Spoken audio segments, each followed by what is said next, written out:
Good morning. So today I'm going to start a series of talks on a text by Dogen called the Eihei Koso Hotsuganmon. Some of us are doing a practice period together. Oh, excuse me, we need to start with the chant. Please, let's do that.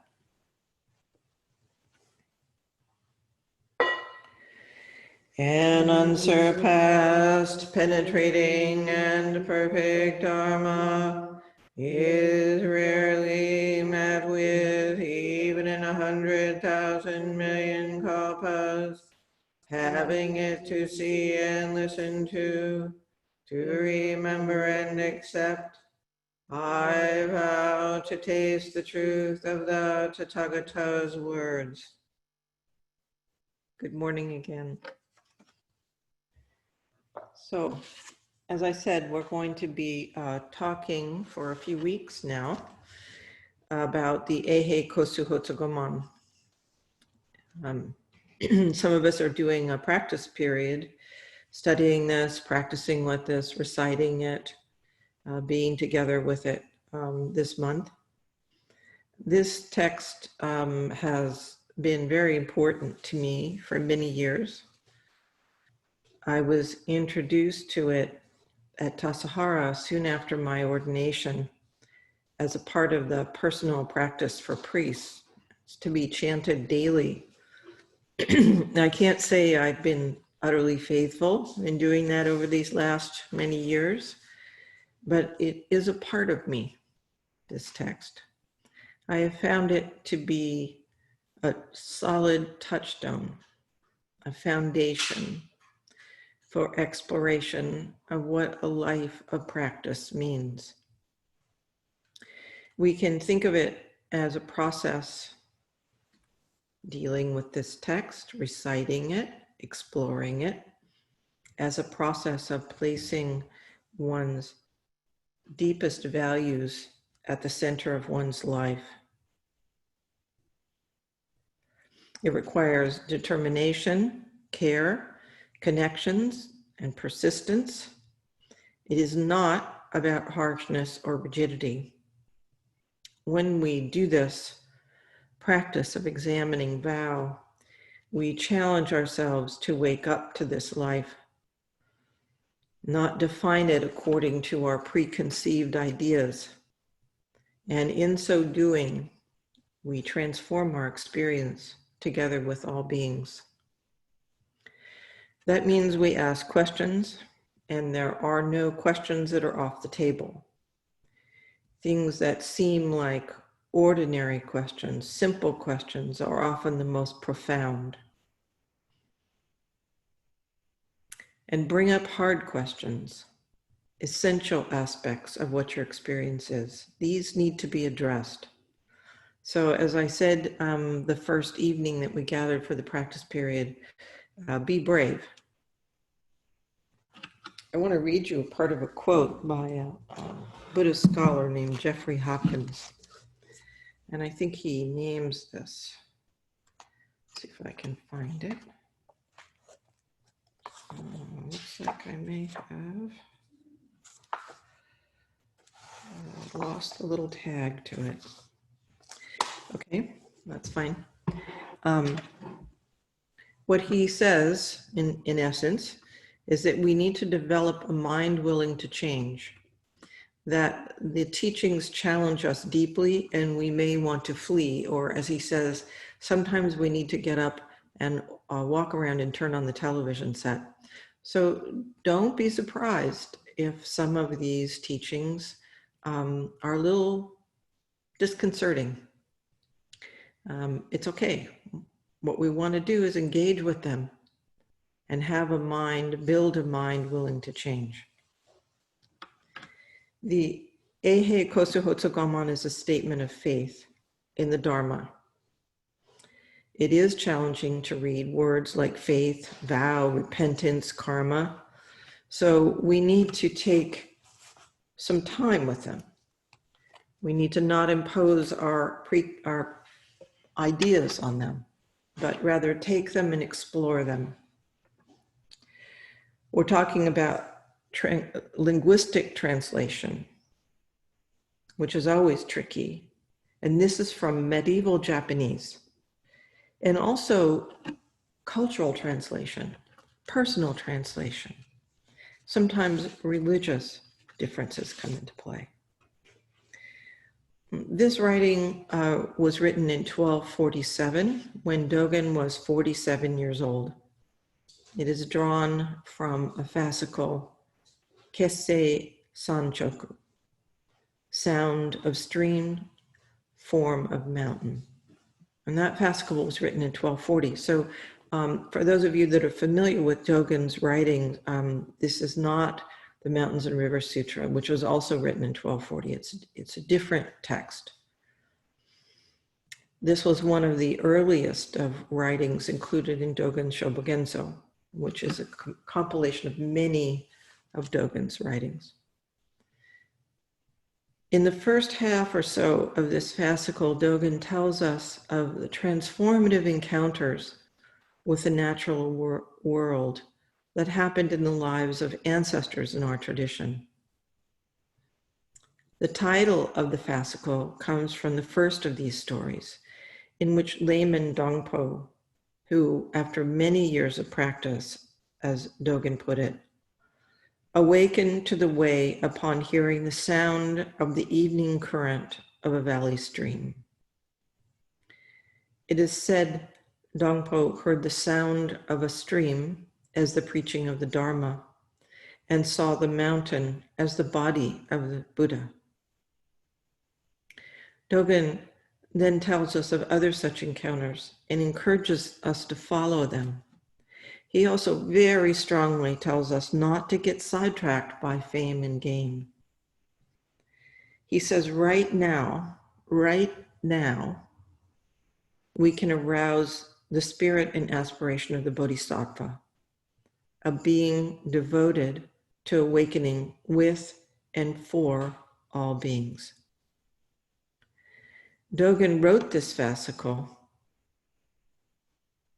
and therefore the part of it that became the Eihei Koso Hotsuganmon, in a time that was filled with turmoil. There was much strife and upheaval in Japan at that time. Dogen had been trying to establish a monastic community, and there were many challenges. In 1243, he was given a property way up in the mountains, and in 1246, he named this temple Eihei, the Temple of Eternal Peace. Some scholars debate whether it was Dogen who drew the Eihei Koso Hotsuganmon from this fascicle and wrote this out as a separate piece, or if later on people pulled it out. But I think it makes little difference to us for our purposes. I like to assume, as is traditional, that he put it together in 1247 after returning to Eihei from a time in the centers of power. A kind of reminder everyone about what is central. Excuse me, Shinshu, it says here the microphone has changed, so I'm not sure what that means. Anyway, can you still hear me? Thank you.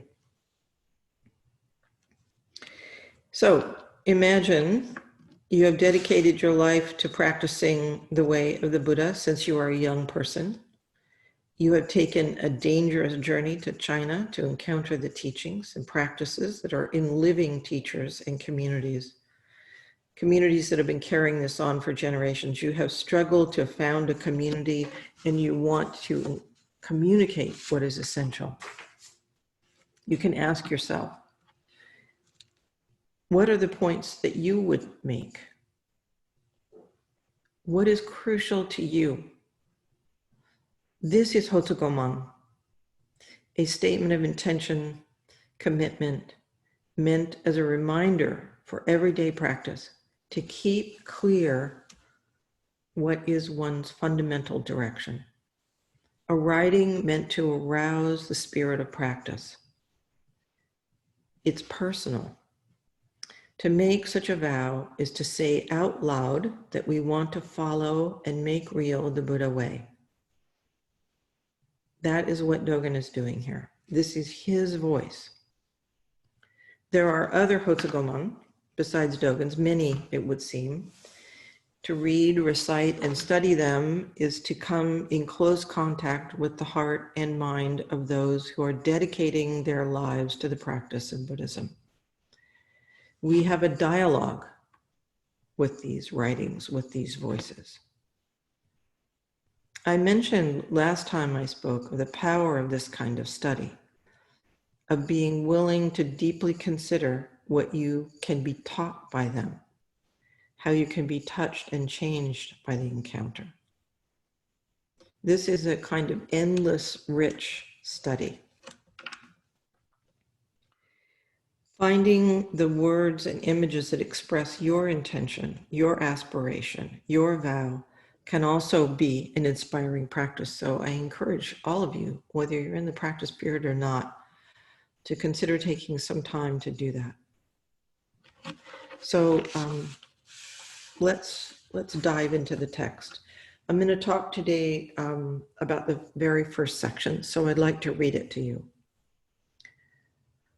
I vow with all beings from this life on throughout countless lives to hear the true Dharma, that upon hearing it, no doubt will arise in us, nor will we lack in faith, that upon meeting it, we shall renounce worldly affairs and maintain the Buddha Dharma, and that in doing so, the great earth and all living beings together attain the Buddha way. There's a lot packed into this first sentence. Let's begin with the first word. The first word in the translation I read you is I. I vow with all beings. Sometimes this is also translated as we, because the structure of Japanese language can make it either. I wrote some friends and said, I do not speak or read Japanese. And I wrote some friends and said, is there something about this sentence that determines one or the other? And there isn't. So it's very interesting, the choice that was made. Both are true and both are important. We are always with all beings, always of the same nature as all beings, but we are also unique and individual. Dogen is very clear about this. Particularity and universality are not different. We are a self with a history, talents, struggles, a lifespan, and we are also the arising of life, interdependent, communal, both at the same time. Our lives, our ordinary lives, are both realities, and our responsibility is to live that out.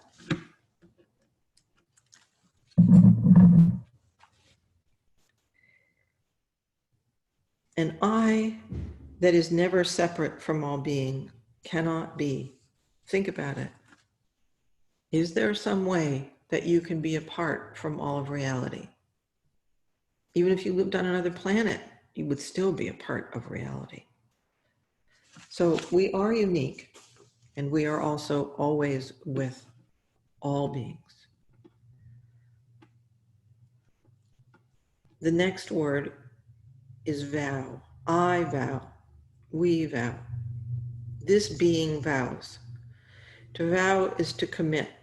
It is to aspire, to orient oneself, one's whole being, according to one's deepest values. The self that I usually assume myself to be, the one I know, makes this commitment to realize that we are beyond what we think and assume.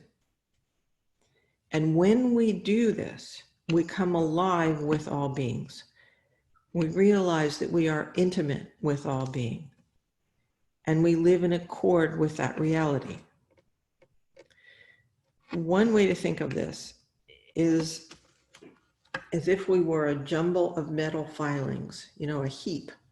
Sometimes the skandhas are, one of the translations of skandhas, the nature of the self is a heap. So we can think of ourselves in one way as a heap of metal filings all jumbled together, poking each other, poking each other internally, poking each other externally.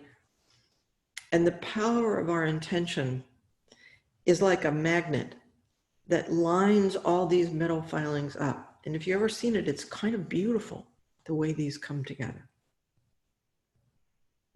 When we are close to the magnet, when we are close to the power, the orienting power of vow, we align with it. Our beings, our bodies, our hearts, our minds align with it. This is not something that is imposed on us. It doesn't eradicate our personality. Paradoxically, it frees our individuality. It does not erase it. Harmony and difference are not separate. We can also think of this at the same time as a kind of inner compass, knowing with our bodies and our minds and hearts what true north is. We are easily confused, we humans. So not being distracted, finding our true north, what is most central to us, what is life-giving, and allowing ourselves to be aligned by it is crucial. This process can take many shapes. In the case of Zen Buddhism, it is our intention to wake up to our interdependent nature, to realize this life and the qualities of wisdom, compassion, gratitude, connection, community in such a way that we and all beings benefit. This is called bodhicitta, the mind of awakening. In the usual way of things, we are pulled around, pushed into different shapes by habit, dominated by what we have been taught, what we assume to be true, and all that goes with it. This is known in Zen Buddhism and in other forms of Japanese Buddhism as bonpu, our foolishness, our delusion, craving, the ways we chase our tails and think we're getting somewhere. Ordinarily, we are often led by this confusion. The person committed to waking up with and for all beings, the Bodhisattva, is led by vow, is led by this deep orientation to what is most true.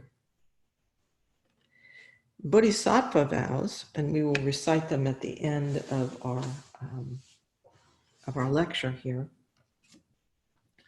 Beings are numberless, I vow to save them. Delusions are inexhaustible, I vow to end them. Dharma gates are boundless, I vow to enter them. Buddha's way is unsurpassable, I vow to become it. These are boundless vows. They include all and are directed to all. They can also seem somewhat daunting. So we have to be clear about who's making the vow. Otherwise, we run around driving ourselves nuts and feeling overwhelmed. They are a challenge to us to wake up to this interdependence. Hotsuganmon are personal vows. They bring this vast and boundless vow into the particularity of our lives, our situation, our personality, our commitments, our gifts and limitations. In this practice, we articulate this vow to ourselves and place it in the center of our being. The whims and habits of the limited self are no longer the orienting principles of our lives. Keizan Joken, who is considered to be of equal importance, Dogen, wrote this.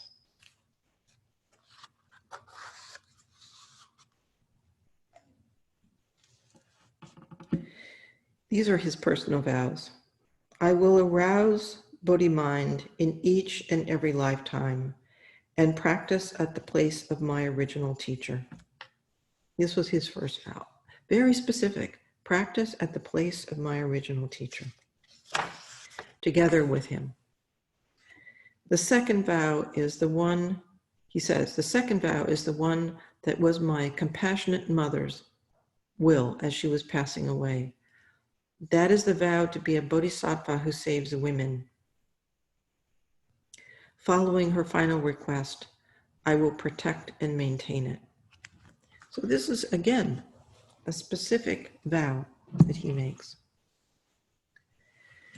I want to mention, too, that this practice of vow has a joyful cast to it. I say frequently here, bodhisattvas, beings who dedicate themselves to the way, are not grim. This is about living life with a spirit of joy, and also not with a spirit of perfectionism. This is very important. Faced with our complex, flawed humanity, in a way, we have three choices. And we'll focus on this a little more at the end. We can be determined to perfect the self. I would say that's a hopeless effort. Get everything tidied up, no flaws, no wounds, no limitations. Perfection. We can make an effort to ditch the self. Ditto, hopeless effort. We can open ourselves to life, to a life that recognizes our flawedness, our complexities, our limitations, and incorporates that into the path, is taught by this, by reality, with all beings. So this effort, this orientation, is endless. Dogen says, from this life on throughout countless lives, I vow with all beings from this life on throughout countless lives. We enter into the stream of all beings. We are that stream, particular and universal. Yes, we are born, we live very particular places and times, we die, but if we dig deeper, if we pay attention to our lives, we see that we, in our particularity, arises and passes away over and over and over and over and over again, all the time. And also, if we look carefully, we will see that at root, dynamic, interdependent reality is who we are. Yes, we are unique manifestations of reality with lives and loves, experiences that mark us, relationships and circumstances that, at least in part, define us. But that is true for everything. And everything depends on everything else for its existence, altogether. This is who we are, Pampu, limited, marked beings, and the whole of dynamic reality. We don't try and ditch one or the other.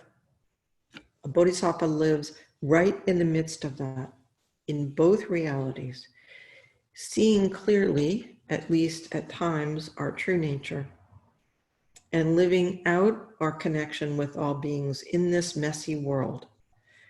Wisdom and compassion, both active, never apart. Countless lives right now there are countless lives. And if we think in terms of linear time, this stream goes on endlessly. We vow with all beings from this life on throughout countless lives to hear the true Dharma. So what is this true Dharma? First of all, we need to consider what hearing is. Hearing is an interesting sense. It is very intimate. Hearing begins with the vibrations of tiny bones and cilia, little tiny, tiny, tiny hairs in our ears, in our body.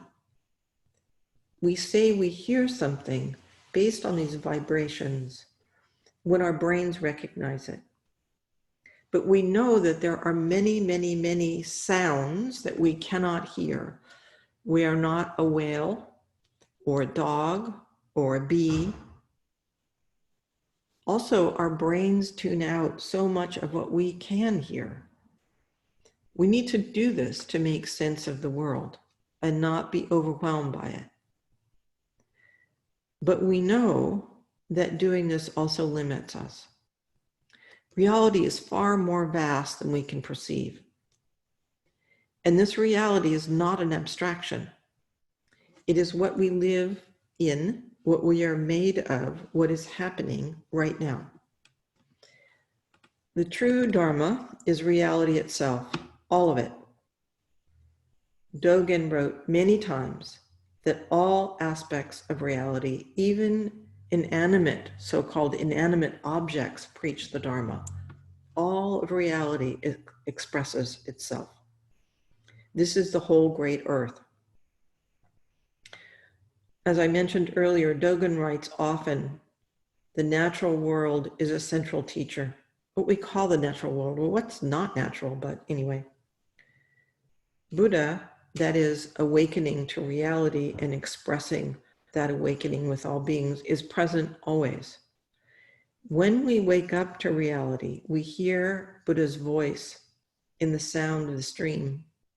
We see the Buddha's body in the shape of the mountain. If we pay attention, this is true all the time with all aspects of our world. To hear the true Dharma, we must listen with our whole bodies, hearts, and minds. Our whole being takes up the practice of listening, attending. Listening so that we might hear. And when we hear, we know our world more fully, and we respond more fully. Our bodies, our minds, our beings are awake in responsive relationship with what is most true in this life. I vow with all beings from this life on throughout countless lives to hear the true Dharma, that upon hearing it, no doubt will arise in us, nor will we lack in faith. This can be a confusing statement. It can sound as if you are supposed to swallow the teachings hook, line, and sinker, stop asking questions, and just accept. Nothing could be further than the truth. To wrestle with the teachings is a sign of respect. It is a way of saying to them, I see you. You are worth my time, my energy, my life.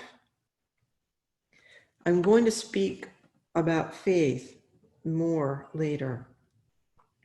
But for now, I want you to see it as a vital path of questioning, an active engagement, a verb, not a noun. We are not talking about a set of beliefs that you must sign on to. We are talking about a way of living, a way of discovering life. When we are in responsive relationship, awake to life as it is, we are not prey to the kind of doubting that sidetracks us. Our body and mind become a question. Our life becomes a question. What is it? What? Alive, listening, responsive, whole being, open and curious.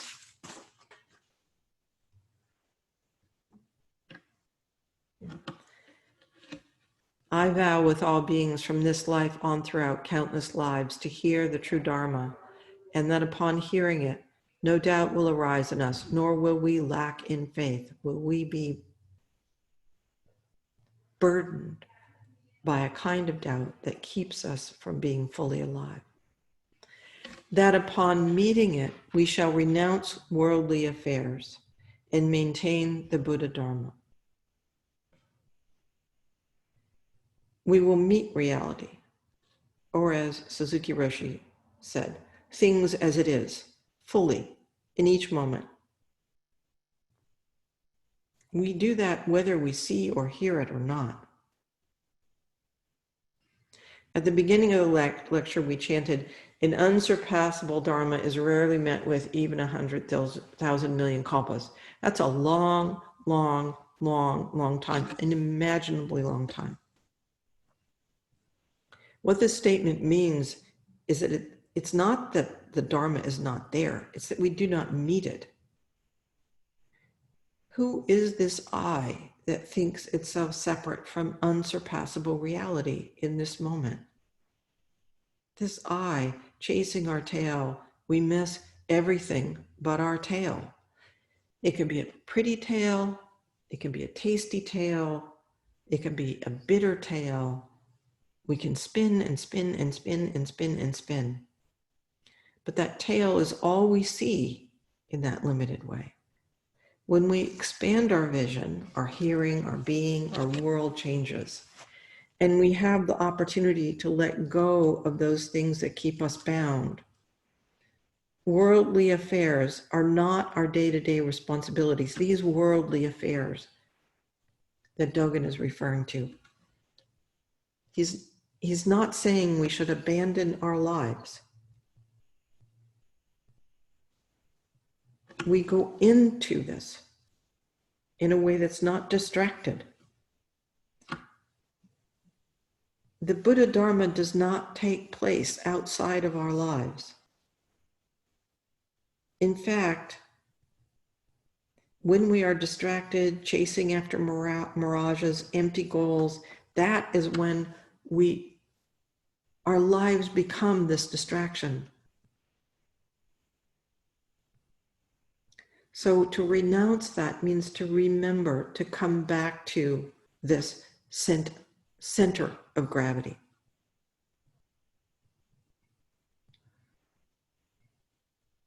We do not want a life of empty goals, chasing mirages. We don't want that for ourselves, and we don't want it for others. So we ask our practice to help us to see what keeps us distracted and to let go of it. The Buddha Dharma is about this life with all beings. Do we want to live in such a way to maintain it, to nourish it, to bring it alive for ourselves and others? The next line tells us that when we do this, this world does come alive. Dogen says that in so doing, the great earth and all living beings together attain the Buddha way. The entire earth, the whole of life comes alive. We become a part of the life-giving effort. Not only what we perceive of the whole reality, but of the entire reality. Each moment, we live at the intersection of the whole universe in this particular moment. This particular moment contains the whole universe. There is nothing that is separate. This is our ordinary life. When we're at the grocery store, washing dishes, in innumerable Zoom meetings, helping our neighbor, getting our car fixed, the whole great earth and all living beings together are in this moment. This is where this vow takes place. This is where our life takes place. This is where we and all beings arise, interdependent. This is our reality. Let me chant this or read this first paragraph for you one more time, and then we'll open up to questions. I vow, or we vow, but I'll say I vow with all beings from this life on throughout countless lives to hear the true Dharma, that upon hearing it, no doubt will arise in us, nor will we lack in faith, that upon meeting it, we shall renounce worldly affairs and maintain the Buddha Dharma, and that in doing so, the great earth and all living beings together attain the Buddha way. Thank you.